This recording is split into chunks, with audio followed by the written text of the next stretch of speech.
मैं शिवमन सोलंकी अपने YouTube channel law testing पर आपका स्वागत करता हूं। आज मैं आपको डाइवोर्स प्रोसीडिंग यानी कि हिंदू मैरिज एक्ट में जो है डाइवोर्स प्रोसीडिंग के ऊपर चर्चा करूंगा। हिंदू मैरिज एक्ट 1955 में सेक्शन 13 में जो है डाइवोर्स प्रोसीडिंग के ग्राउंड दिए गए हैं। सेक्शन 13 क्लास 1 में जो 11 ग्राउंड दिए गए हैं वो हस्बैंड और वाइफ दोनों को अवेलेबल है, और क्लास 2 के जो 4 ग्राउंड हैं वो सिर्फ हस्बैंड को सिर्फ वाइफ को अवेलेबल है। टोटल इस प्रकार से देखा जाए तो टोटल 15 ग्राउंड होते हैं, क्योंकि हस्बैंड जो कि वाइफ को अवेलेबल होते हैं और हस्बैंड को सिर्फ 11 ग्राउंड अवेलेबल है। अब एक एक करके हम सारे ग्राउंड के ऊपर चर्चा करेंगे। पहला ग्राउंड है एडल्ट्री, उसके बाद क्रूवल्टी है, फिर डिसरेशन है, फिर अपोस्टेसी है, फिर मेंटल डिसऑर्डर है, फिर लेप्रोसी है, फिर वेनरल डिजीज़ है, फिर रिनाउंस ऑफ द वर्ड है, मिसिंग फॉर 7 ईयर है, जुडिशियल सेपरेशन है, degree for restriction of conjugal right है नॉट टू बी फॉलोड। इसके बाद जो है वाइफ को अवेलेबल है वो है another marriage by the husband or committing offence of unnatural sexual intercourse, decree for maintenance against husband, फिर ऑप्शन ऑफ प्रोपर्टी है। इस तरीके से ये 4 ग्राउंड जो है केवल वाइफ को अवेलेबल हैं। अब हम एक एक करके सारे ग्राउंड के ऊपर चर्चा करेंगे कि ये सारे ग्राउंड जो है कौन से हैं। सबसे पहले जो है पहला ग्राउंड है वो है एडल्ट्री का ग्राउंड है। After the solemnize of the marriage had voluntary sexual intercourse with any person other than his or her spouse, यानी दूसरे पक्षकार ने विवाह के अनुष्ठान के पश्चात अपने पत्नी या पति से भिन्न किसी व्यक्ति के साथ स्वेच्छा मैथुन किया हुआ। तो इसमें एक Chandra Mohini versus Avinash 1967 supreme court का जो केस है वो रेलिवेंट है। इसमें क्लास 2 जो ग्राउंड है वो क्रूवल्टी का ग्राउंड है। विवाह के अनुष्ठान के पश्चात अर्जीदार के साथ क्रूरता का बर्ताव हुआ, यानी after the solemnize of the marriage being treated the petition with the cruelty. इस पर Sobrani versus Madhukar Reddy 1985 supreme court का केस रेलिवेंट है। इसके बाद डिसरेशन का ग्राउंड है, यानी कि 2 साल तक अगर पति ने पत्नी को या पत्नी ने पति को अवित्यक्त कर रखा हो यानी डिजर्टेड रखा हो। अब इस पर जो है ये जो क्लास 2 में ये डिसरेशन का जो ग्राउंड है ये डिसरेशन क्या होगा, इसमें सबसे लास्ट में एक्सप्लेनेशन में बताया गया है।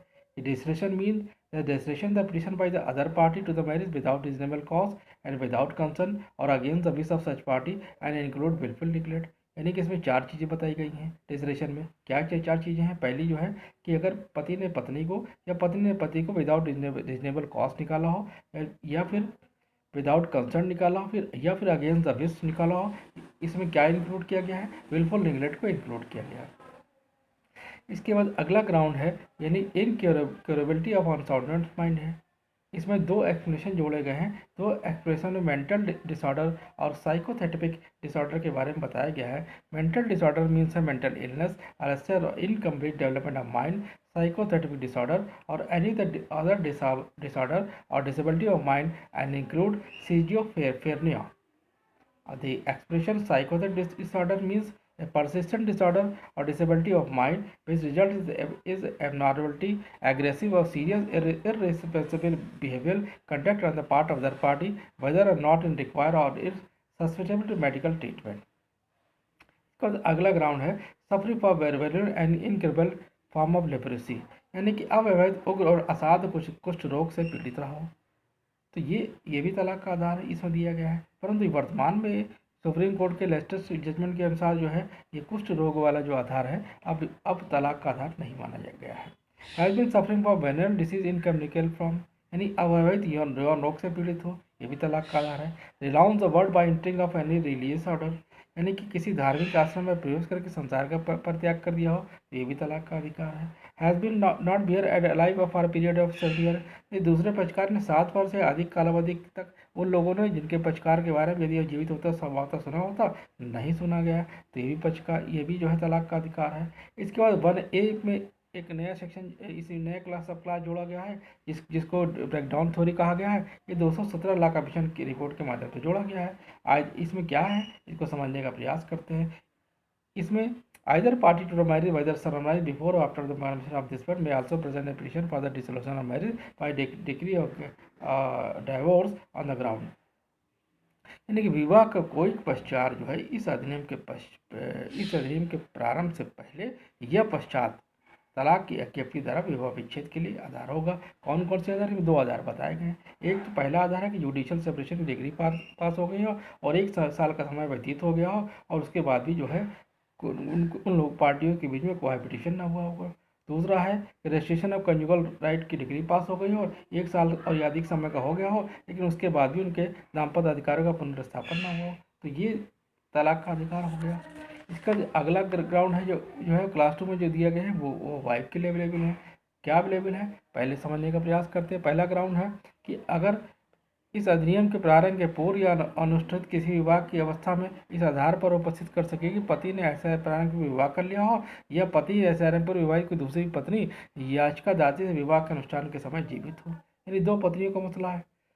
परंतु ये बताया गया कि 1955 से पहले अगर किसी ने विवाह किया और 1955 के बाद उसने दूसरा विवाह कर लिया हो, उसमें कंडीशन डाल दी गई है प्रोविजो के माध्यम से दोनों ही अवस्था में दूसरी पत्नी याचिका पेश के समय जीवित हो। तो देखा जाए तो ये तो केवल एकेडमिक पर्पज से ही आधार रह गया, क्योंकि 1955 के बाद से लगभग 80 वर्ष बीत गए हैं। तो मुझे नहीं लगता है कि कोई लगभग ऐसा कोई रेयर केस होगा जहाँ पे पत्नी कोई जीवित हो, क्योंकि 80 वर्ष का समय 1955 के बाद भी होगा, 80 वर्ष लगभग बीत चुका है। तो ये सिर्फ एकेडमिक पर्पज से ही ये ग्राउंड रेलिवेंट रह गया।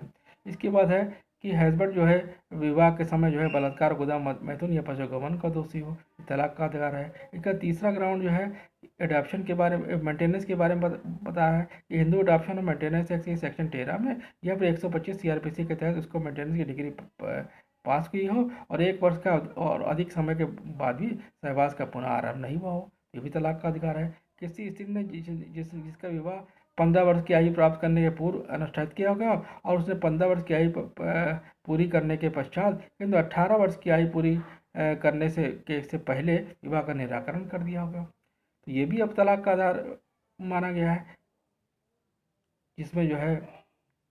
लेकिन ये भी अगर वर्तमान देखा जाए तो independent thought versus union of India के मुकदमे के बाद से ये कह दिया गया था कि अगर 18 वर्ष के कोई नीचे कोई लड़की है और उसके साथ कोई पुरुष विवाह करता है तो वो बलात्कार का दोषी माना जाएगा। तो अब ये भी जो है देखा जाए तो एकेडमिक पर्पज से ही रह गया है। तो इस प्रकार से जो है तलाक के जो 15 आधारों के बारे में अभी मैंने चर्चा की है। इसके जब तलाक का मुकदमा हम फैमिली कोर्ट में करेंगे तो इसके अलावा भी विभिन्न सेक्शन को हम साथ लेकर के और उनके लाइट में ही तलाक का मुकदमा फाइल किया जाता है। इसके बारे में हम अगले अपने लेक्चर में चर्चा करेंगे, क्योंकि बहुत जल्दी मैं आपको बताऊँगा कि किन किन सेक्शन को साथ में ले करके और उनकी लाइट में उनको ध्यान में रखते हुए ही तलाक का मुकदमा फाइल किया जाता है। तब तक के लिए मैं आपसे विदा लेता हूं, और इससे पहले कि मैं आपसे विदा कर लूँ मैं आपसे एक निवेदन करना चाहता हूं, यदि आपको मेरा चैनल समझ में आता है तो कृपया से लाइक करें, सब्सक्राइब करें, शेयर करें। जय हिंद, जय भारत।